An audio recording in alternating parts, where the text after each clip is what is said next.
Hello दोस्तों, welcome to विद्यालय IAS. CG ADO का एग्ज़ाम आने वाला है और आगे की तैयारी के पहले हमारे लिए बहुत ही ज़रूरी हो जाता है कि हम प्रीवियस ईयर के क्वेश्चन पेपर को सॉल्व करें। तो इससे पहले 2 बार हुआ है एडीओ, 2012 में और 2017 में। ठीक है, उससे भी पहले हुआ है लेकिन वो उतना इम्पोर्टेंट नहीं है क्योंकि तब तो सिलेबस कहाँ ही रहा होगा। ठीक है, तो 2017 का ये क्वेश्चन पेपर हम एनालिसिस करेंगे यहाँ पे। उसके हिसाब से हम अपनी आगे की तैयारी करेंगे। तो 2017 में 30% सामान्य ज्ञान से आए थे, मतलब 30 प्रश्न सामान्य ज्ञान से आए थे, फिर 30 प्रश्न आजीविका से आए थे। ठीक है, तो आज हम सामान्य ज्ञान और आजीविका के प्रश्नों को सॉल्व भी करेंगे और एनालिसिस भी करेंगे कि कैसे कैसे क्वेश्चन आते हैं। ठीक है, फिर उससे एक दो लेवल हम ऊपर जाके अपनी तैयारी को अच्छे से करेंगे, क्योंकि ज़्यादा ही डीप में भी नहीं पढ़ना है और ज़्यादा एकदम हल्के में भी नहीं लेना है। तो पहला क्वेश्चन पूछा था, निम्नलिखित में से किस संवैधानिक संशोधन अधिनियम द्वारा असम के कुछ क्षेत्रों को मिलाकर मेघालय राज्य बनाया गया? तो इसका आंसर हो जाएगा 22वां संशोधन 1969। निम्नलिखित में से किस केंद्र शासित प्रदेश में प्रशासन के लिए लेफ्टिनेंट गवर्नर नियुक्त नहीं किए जाते हैं? ठीक है, तो ये क्वेश्चन तो विलोपित हुआ था। ये क्वेश्चन मैं क्यों पूछ रही हूँ, क्योंकि ऐसे ऐसे क्वेश्चन आपको मेन कॉन्स्टिट्यूशन से पढ़ने हैं। ठीक है, निम्नलिखित में से किस राज्य में विधायी उद्देश्य के लिए विधान परिषद है? तो किसमें है विधान परिषद? कर्नाटक में है। ठीक है, कर्नाटक कुल 6 जगह, और मतलब कर्नाटक कह रही हूँ, विधान परिषद कुल 6 राज्यों में ही है।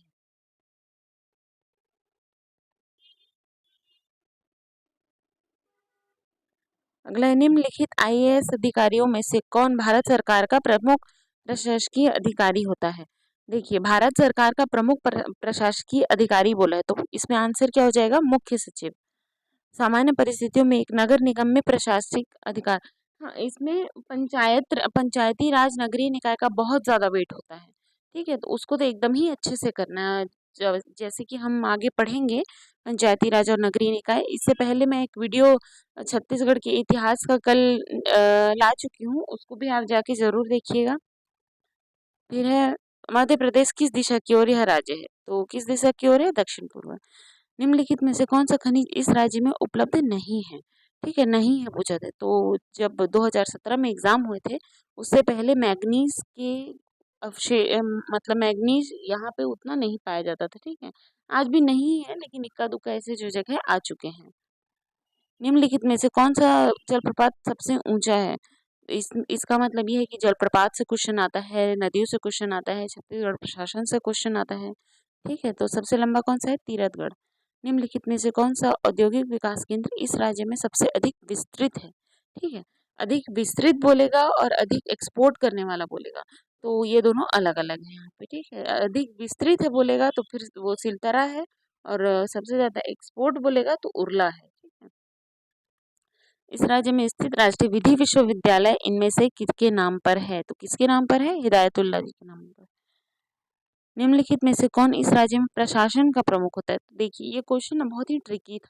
ठीक है, प्रशासन का प्रमुख पूछा था, मुख्यमंत्री विधानसभा अध्यक्ष तो नहीं होगा, लेकिन राज्यपाल को भी अधिकार है, मुख्य सचिव को भी अधिकार है। तब आंसर मुख्य सचिव लिया गया था। ठीक है, निम्नलिखित में से कौन से इस राज्य की संस्कृति के आधार हैं? क्या क्या हमारे राज्य की सांस्कृतिक विशेषताएं हैं? जनजातीय जीवन शैली है, बिल्कुल है, कृषक परंपराएं हैं, और विभिन्न धर्मों का संगम भी है। तो आंसर हो जाएगा उपर्युक्त सभी।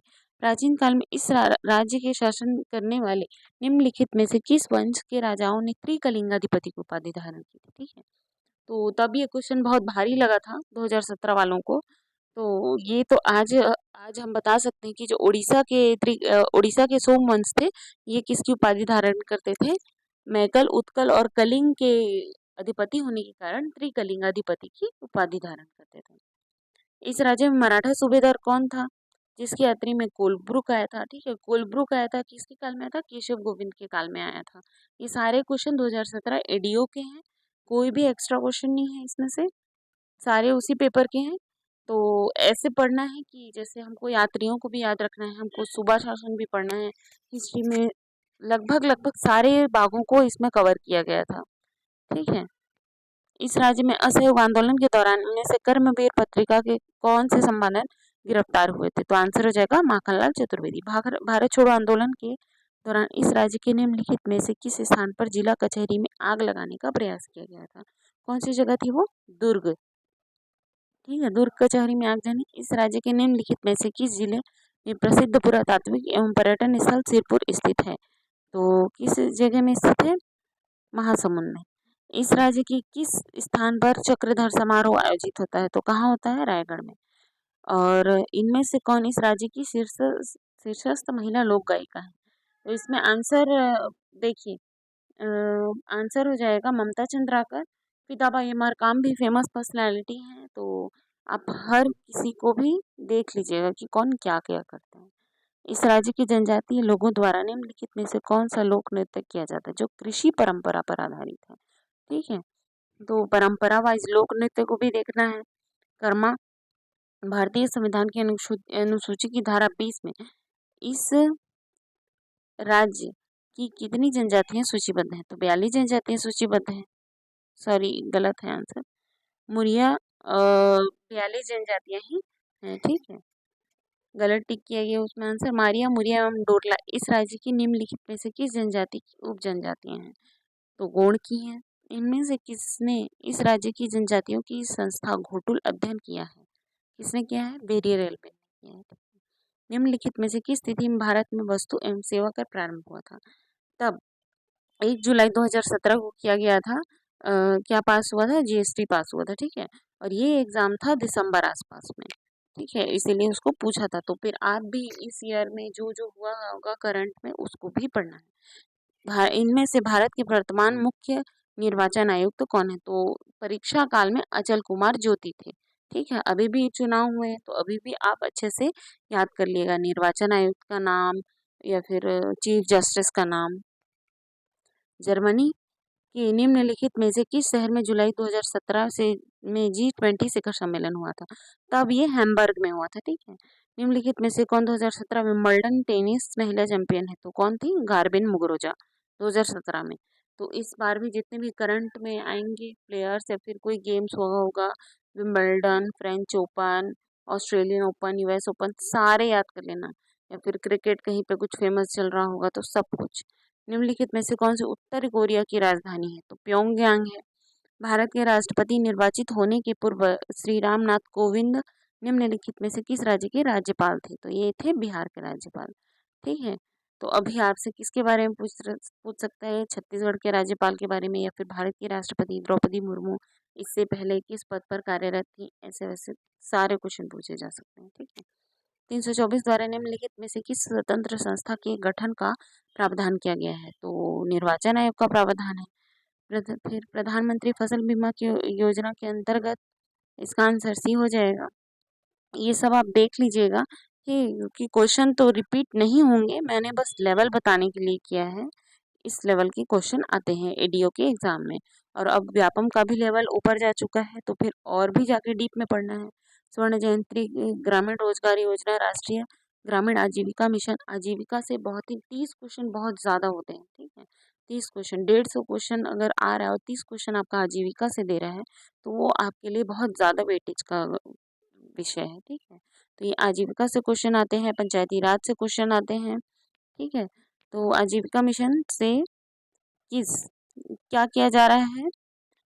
एनआरएलएम नहीं, एसजीएसवाई के आवंटन आधारित। ठीक है, रणनीति के स्थान पर मॉक आधारित रणनीति को अपनाया जाता है। क्यों अपनाया जाता है? गरीब की भागीदारी, पहचान तथा ग्राम सभा के अनुमोदन पर। एनआरएलएम, ठीक है, के तहत एनआरएलएम के तहत सामूहिक समूह आधारित संस्थाओं को क्या वित्तीय सहायता प्रदान की जाती है? क्या क्या प्रदान की जाती है? परिकामी निधि दी जाती है, जोखिम न्यूनीकरण कोष दिया जाता है, सामुदायिक निवेश सहायता कोष दिया जाता है।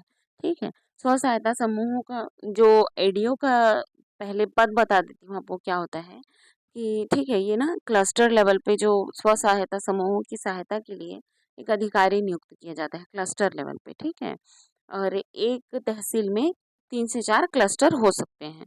तो इसी पे एक अधिकारी की नियुक्ति की जाती है, एडीओ, सहायक विकास विस्तार अधिकारी, इसी पद का चयन है। ठीक है, तो इसमें आपको एनआरएलएम के बारे में पढ़ना है, और फिर क्या पढ़ना है, फिर स्व सहायता समूह के बारे में पढ़ना है कि एक स्व सहायता समूह को कितनी मदद दी जाती है, कितने सदस्य होते हैं, कैसे होता है। ठीक है। निम्नलिखित कौन सी एनआरएलएम के अंतर्गत प्रमोचित एक विशेष योजना है? तो कौन सी है? महिला किसान सशक्तिकरण योजना। मंत्रालय जो ग्रामीण उद्योगों द्वारा आजीविका उपलब्ध कराता है। सूक्ष्म क्या कौन सा मंत्रालय? एमएसएमई मंत्रालय। ठीक है, सूक्ष्म लघु एवं मध्यम उद्योग मंत्रालय। राष्ट्रीय ग्रामीण रोजगार गारंटी योजना किस वर्ष लागू की गई? ठीक है, राष्ट्रीय, इसको पहले नरेगा कहते थे। ठीक है, मैं आपको बता दे रही हूँ, नरेगा कहते थे, लेकिन बाद में इसे क्या मनरेगा में बदल दिया गया। ठीक है, तो ये चालू हुआ था सन 2000 में। निम्नलिखित में से कौन सा ग्रामीण उद्योग के अंतर्गत नहीं आता है? कौन सा नहीं आता है? कृषि नहीं आता है। खादी एवं ग्रामोद्योग का गठन किस वर्ष में पारित संसद के एक नियम द्वारा किया गया? तो 1956 में पारित हुआ था इसका नियम। सामान्यतः स्व सहायता समूह के सदस्यों की संख्या कितनी होती है? तो 10 से 20 सदस्य होते हैं एक स्व सहायता समूह में। क्रियाशील स्व सहायता समूह का मूल्यांकन निम्नलिखित में से किस दस्तावेज के से किया जाता है? बैठक पंजी, स्व सहायता समूह का कैश बुक, रोकड़ पंजी, बैंक का पासबुक। तो देखिए, एक आदर्श स्व सहायता समूह ये तीनों ही मेंटेन करके रखते हैं। ठीक है, उनकी कितनी बैठक हुई, क्या क्या उनके कैश बुक को देखा जाता है और बैंक के पासबुक में। ठीक है, एक जिम्मेदार स्व सहायता समूह वही है जो ये तीनों मेंटेन करके रखे, और यही तीनों देखा भी जाता है। एनआरएलएम के अंतर्गत स्व सहायता समूहों सामुदायिक निवेश निधि प्रदाय करने से पहले उन्हें निम्न में से क्या तैयार कर लेना चाहिए? क्या तैयार कर लेना चाहिए? माइक्रो प्लान या माइक्रो क्रेडिट प्लान। ठीक है, जैसे सामुदायिक निवेश से जो निधि आने वाली है उसको लेने से पहले उनको अपना प्लान तैयार करना पड़ता है। अगला है स्व सहायता समूहों के बैंक लिंकेज संबंधित निम्नलिखित में से कौन सा कथन गलत है? ठीक है, स्व सहायता समूह को बैंक उनके बचत का लगभग 1:1 से 1:4 तक ऋण प्रदान कर सकता है। स्व सहायता समूह से चर्चा कर वसूली की अवधि 3 से 7 वर्षों हेतु तय करता है। बैंक स्व सहायता समूह का खाता कुछ इस प्रकार खुलता है जिससे कोई भी सदस्य राशि सीधे समूह के खाते से निकासी कर सकता है। नहीं, ऐसा नहीं होता, कोई भी सदस्य नहीं कर सकता है। ठीक है, नहीं तो किसी के मन में चोर आ गया तो वो आके पैसे निकाल लेगा। ऐसे किया जाता है कि ना, कुछ लोगों का ग्रुप बनाता है, मतलब पर्टिकुलर कुछ लोगों का साइन चाहिए रहता है उसमें। ठीक है, सभी की मंजूरी से ही पैसे निकलते हैं। स्व सहायता समूह को बैंक से ऋण प्राप्त करने हेतु कुछ मापदंड तय हैं। निम्नलिखित में से कौन सा मापदंड गलत है? ठीक है, इसका आंसर हो जाएगा ए, सहकारी बैंक। निम्नलिखित में से कौन सा कथन गलत है? तो इसका आंसर हो जाएगा सी, सहकारी बैंकों को निम्न में से किस वर्ग विभाजित किया जा सकता है? देखिए, इनमें से कोई नहीं। सहकारी बैंक क्या होते हैं? गांव वाली जो, मतलब जैसे जो ग्रामीण बैंक होते हैं वो प्रॉपर सहकारी बैंक की तरह भी कार्य करते हैं। ठीक है, उससे क्या करते हैं, गांव वाले ऋण लेने के लिए कंफर्टेबल भी होते हैं। छोटे ऋण प्राप्त करने हेतु कृषकों द्वारा किस बैंक को अधिक पसंद किया जाता है? अगेन आंसर हो जाएगा सहकारी बैंक। सहकारी बैंकिंग प्रणाली में खाता धारक या ऋण प्राप्त, सहकारी बैंक भी हम इसे पढ़ लेंगे क्योंकि जो स्व सहायता समूहों की ऋण की प्राप्ति होती है वो सहकारी बैंकों से ही होती है।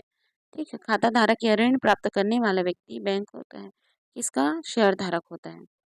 ऑनलाइन वेब पोर्टल जो कि कृषि मंडियों को जोड़ता है। कृषि मंडी बोला मतलब ई नैम। ठीक है, ई नैम किसानों को विभिन्न मंडियों पर प्रचलित दरों के बारे में पता चल सके हैं। ई नैम है इसका आंसर। तो देखिए, अ, आपको पहले बार तो क्वेश्चन पूरा पढ़ना है। ठीक है, मैं यहाँ पे कुछ कुछ क्वेश्चन रैंडम पढ़ते जा रही हूँ क्योंकि ये सब आए हुए क्वेश्चन है, मुझे सिर्फ एनालिसिस कराना है। ठीक है, ये पहला पार्ट था। कल हम इसके बाकी 90 क्वेश्चन की चर्चा करेंगे और फिर उसके बाद क्या करेंगे, हम अपने आगे की तैयारी को चालू कर देंगे। ठीक है, ई नैम है। भारत में ग्रामीण बाजार सुदृढ़ करने की चुनौतियों के संबंध में निम्नलिखित में से कौन सा कथन सही है? तो सभी सही है, उपयुक्त सभी। निम्नलिखित मदों में से ग्रामीण बाजार में बड़ी उपभोक्ता संख्या किस मद में है? किस मद में है? जल्द से जल्द चलने वाली उपभोक्ता सामग्री। निम्नलिखित सार्वजनिक निजी कंपनियों में से किसने भारतीय ग्रामीण बाजार में अधिकतम प्रवेश किया है? किसने अधिकतम प्रवेश किया है? ICT limited. ठीक है, निम्न में से किस दुग्ध उत्पाद में वजन के अनुपात में अधिक वसा रहता है? वजन के अनुपात में अधिक वसा किसमें रहता है? मक्खन, घी, पनीर, दही। तो हम सब जानते हैं किसमें ज्यादा रहता है, घी में सबसे ज्यादा रहता है। निम्नलिखित में से कौन सा दुग्ध उत्पाद सामान्य ताप में अधिक समय तक संग्रहित किया जा सकता है? तो इसका आंसर भी घी हो जाएगा। सबके घर के किचन के डब्बे में घी होता है, वो भी एक दुग्ध उत्पाद है, लेकिन वो सालों साल खराब नहीं होता है। बल्कि आयुर्वेद में यह कहा गया है कि जितना पुराना घी है वो उतना ही ज्यादा फायदेमंद होता है। निम्नलिखित में से किस पशु के दुग्ध में सबसे ज्यादा वसा पाया जाता है? किस पशु के दुग्ध में सबसे ज्यादा वसा पाया जाता है? भैंस के। ठीक है।